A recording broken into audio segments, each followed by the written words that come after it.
कोई भी पैसा इसलिए नहीं देता है कि आपके पास कितनी बड़ी डिग्री है। आपको पैसा तब मिलता है कि आप अपनी स्किल से कंपनी का क्या फायदा कराते हैं।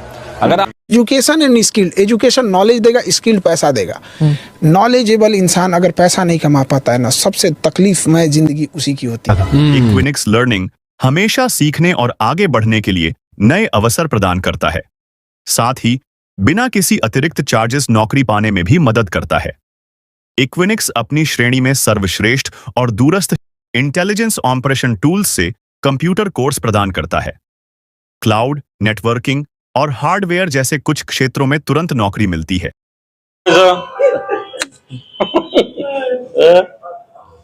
मला थोडे धरू शकतो आपण, बांधून ठेवू शकतो। लागले ना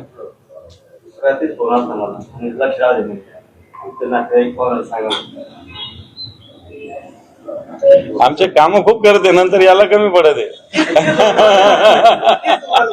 कामालाही करत आहे आमचे लोक, कामाला काही मागे पुढे नाही आमचे। क्या सुद्धा बरोबर आहे की नाही? म्हणजे जीव तोडून काम केले बरं का, पण तिथंच माग पडले, बाकी काही नाही।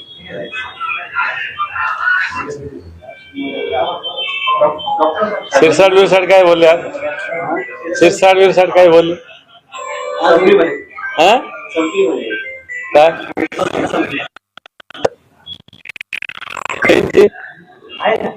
अच्छा, आमची संपली। कपिल सिब्बल ने कहा है कि उद्धव ठाकरे की सेना ही असली शिवसेना है। उस पर बात करते हुए संजय सिरसाट साहब ने बोले कि वो हाईकोर्ट जो सुप्रीम कोर्ट फैसला करेंगी क्या है क्या नहीं। कपिल सिब्बल को बराबर, चला या सुरू कर। लाईव्ह सुरू झालं का? चला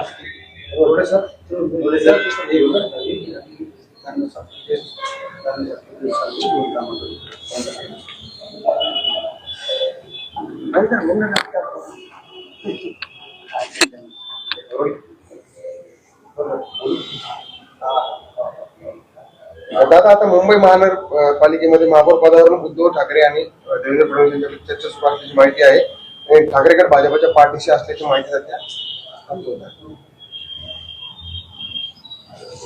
मला असं वाटतं अजून महापौरांचं इलेक्शन जाहीर झालेलं नाही।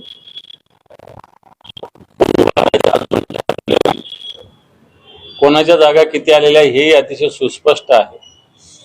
असं असताना अशी चर्चा चालू आहे असं म्हणणं मला असं वाटतं हा हवेतला गोळीबार आहे, अशी कोणतीही चर्चा नाही। कल्याणमधील शिवसेना उद्धव ठाकरे गटाच्या जवळपास 11 नगरसेवक गायब असल्याची माहिती समोर।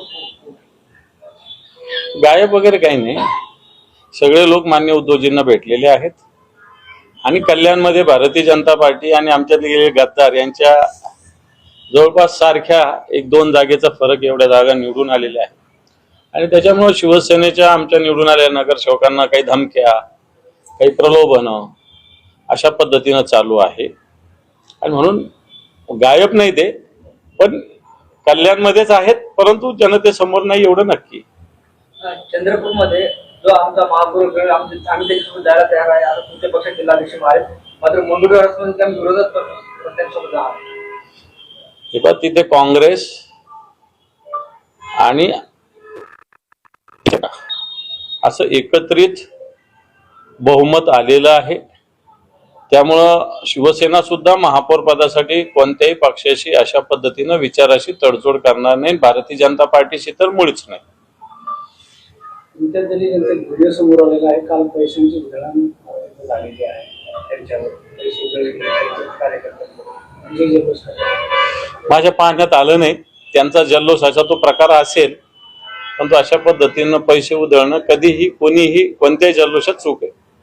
त्यांच्या यमाच्या महानगरपालिका यशानंतर त्यांनी आता जिल्हा परिषद निवडणुकीमध्ये उतरण्याचा निर्णय घेतलेला आहे, त्यावर तिकडे देखील निश्चित वाजवणार आहे। उभा आधी राहिलेले ते नगरपालिकेला उभे होते ते, त्याच्यामुळं यश काय त्यांचं फार मोठं यश अशातला काही भाग नाही। आधी 28-29 जागा होतेच त्यांच्या, आता 2-3 जागा जास्त आल्या. जिल्हा परिषदेला त्यांनी उमेदवार आधी उभे केलेलेच होते. त्याच्यात राजकीय पक्षांनी निवडणुका लढणं किंवा एमआयएम लढणं याच्यात काही विशेष नवल नाहीये.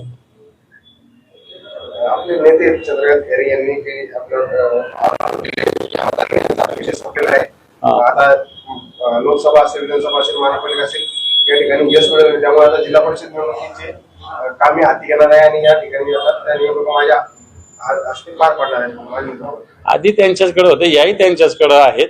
मी त्यांच्या नेतृत्वाखाली काम करेल, मला काहीच अडचण नाही. तुमचा विषय संपला आता असं म्हणतात. काही हरकत नाही. जिल्हा परिषद निवडणुकीत आपण स्वबळावर लढणार आहे का आघाडीमध्ये? बोलणी चालू आहे. आघाडी होण्याचा आमचे प्रयत्न आहेत. शिंदे साहेबांची नगरसेवक आहे, त्यांनी ते का हॉटेलमध्ये ठेवलेले, कसं बघताय याकडे? मला तर मी सांगितलेलं आहे की उद्धव साहेबांकडून निवडून आलेले नगरसेवक मातोश्रीवर येतात आणि यांचे नगरसेवक ताज लँडमध्ये जातात. तेही तिथं कोणालाच भेटू दिलं जात नाही. याचाच अर्थ अविश्वास आहे आणि जे यांनी पेरलेलं आहेच ते उगवायची भीती त्यांच्या मनात आहे, म्हणून अशा पद्धतीनं कृत्य केलं जात असावं. डॉक्टर संग्राम पाटील यांना परदेशात जाण्यापासून रोखण्यात आलेलं आहे. लुकआउट सिरियल नोटीस त्यांची अद्यापर्यंत दिली, त्यामुळे त्यांना इमिग्रेशन विभागाने रोखले. खरं तर चूक आहे. मी त्यांची माहिती घेतली. त्यांचा पासपोर्ट हा युकेचा आहे, भारताचा नाहीये. ते आपल्या भारताचे नागरिक नाहीये तसे, आणि त्याच्यामुळं अशा पद्धतीनं जर त्यांना रोखलं गेलं तर मला वाटतं भारत आणि युके या देशादरम्यानचे जे काही नियम कायदे असतात त्याचं पालन भारताचा हा विभाग करत नाही असं त्याचा अर्थ होईल. मला नाही वाटत जास्त वेळ त्यांना इमिग्रेशन विभाग थांबू शकेल. महाड येथील काही दिवसापूर्वी राष्ट्रवादी आणि शिवसेनेच्या कार्यकर्त्यांमध्ये जे मारहाणीचं प्रकरण झालं होतं, त्यामध्ये मंत्री भरत गोगावले यांचे पुत्र विकास गोगावले आणि पुतण्या महेश गोगावले यांना अद्याप अटक झालेली नाही आणि उच्च न्यायालयाने रायगड पोलिसांना हा प्रश्न उपस्थित केला. मला असं वाटतं हे तुम्ही बघितलं पाहिजे की सत्ताधारी पक्षाचे लोक कशा पद्धतीनं राजकीय हितासाठी खुनापर्यंत येत आहेत. गुन्हेगारी कोणत्या वृत्तीपर्यंत गेलेली आहे की मंत्र्याचे मुलं त्याच्यामध्ये सहभागी होत आहेत आणि कायद्याचे हात त्यांच्यापर्यंत पोहोचत नाही. पोलीस कशी एकांगी काम करतात हे त्या उदाहरणावरून लक्षात येतं. मात्र पोलीस कारवाई करत नाही, मात्र न्यायालय त्यांना प्रश्न उपस्थित करते. न्यायालयाने प्रश्न उपस्थित केला पण पोलिसांनी कारवाई काय केली हा पण प्रश्नच आहे ना.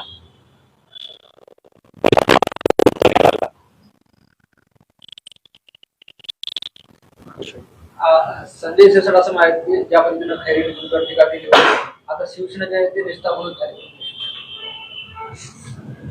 मला असं वाटतं शिवसेना 26 ठिकाणी दुसऱ्या क्रमांकावर आहे आणि त्यांच्या शिवसेनेपेक्षा या संभाजीनगरात आमच्या शिवसेनेनं मतदान जास्त घेतलेलं आहे.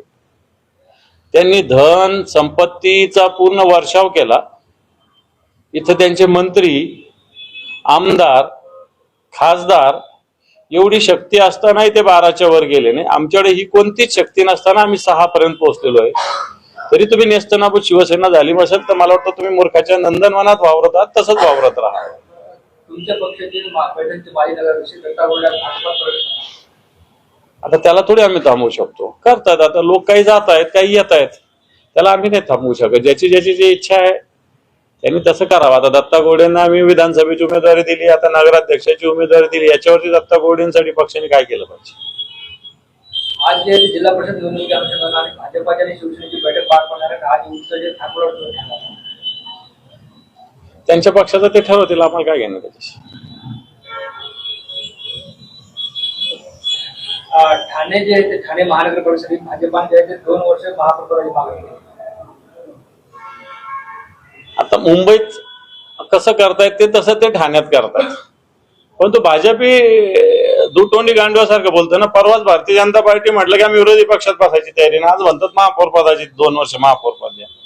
अशा दुतोंडी गांडवासारखं भाजप तरी का बोलतायत?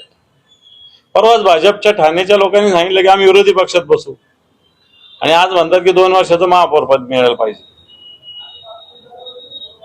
जिल्हा परिषद पंचायत समिती निवडणुकांमध्ये आपण किती ठिकाणी निवडणूक लढवणार? आमची तयारी सगळ्या जागेवर लढण्याची आहे, परंतु काही ठिकाणी काँग्रेसची आघाडी व्हावी असे आमचे प्रयत्न चालू आहे. काँग्रेसची आघाडी झाली तर काही प्रमाणात सीट कमी होतील, नाही तर पूर्णच्या पूर्ण 63 जागा आम्ही लढू शकतो.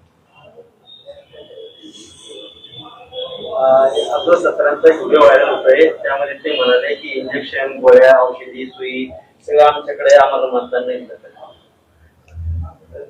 कोर्टाने त्याच्याविषयी कारवाई करायला निवडणूक आयोगाला सांगितलेलं आहे. त्यांनी एक प्रकारे मतदारांना धमकी दिलेली होती. एका सामाजिक कार्यकर्त्यांनी न्यायालयाचा दरवाजा त्याच्यासाठी ठोठावला, कारण निवडणूक आयोगाने त्याची दखल घेतली गेली नव्हती. आता तरी निवडणूक आयोग त्याची दखल घेईल असं वाटतं.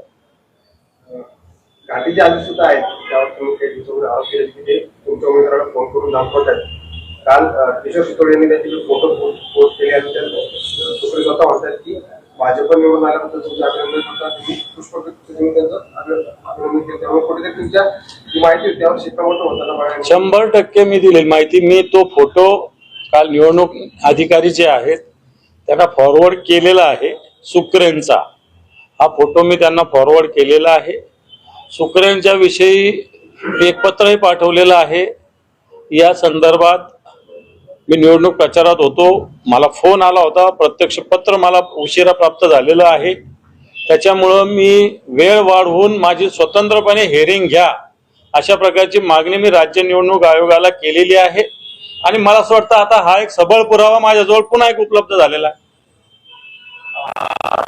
शिवसेनेचे नगरसेवक हे मध्ये सर्वात समोर दिसतात, कसं बघताय का? तलवार फिरवणं अयोग्य असं मला वाटत नाही, परंतु सार्वजनिक ठिकाणी अशा पद्धतीनं नुसती हवेत तलवार फिरवणं हे चुकीचं आहे. माझ्या माहितीप्रमाणे पोलिसांनी गुन्हा दाखल केलेला आहे, पण सगळे जे कोणी आरोपी सगळ्यावर गुन्हा दाखल केलेला नाही. ज्यांनी फिरवले त्यांच्यावर तो गुन्हा दाखल झाला पाहिजे.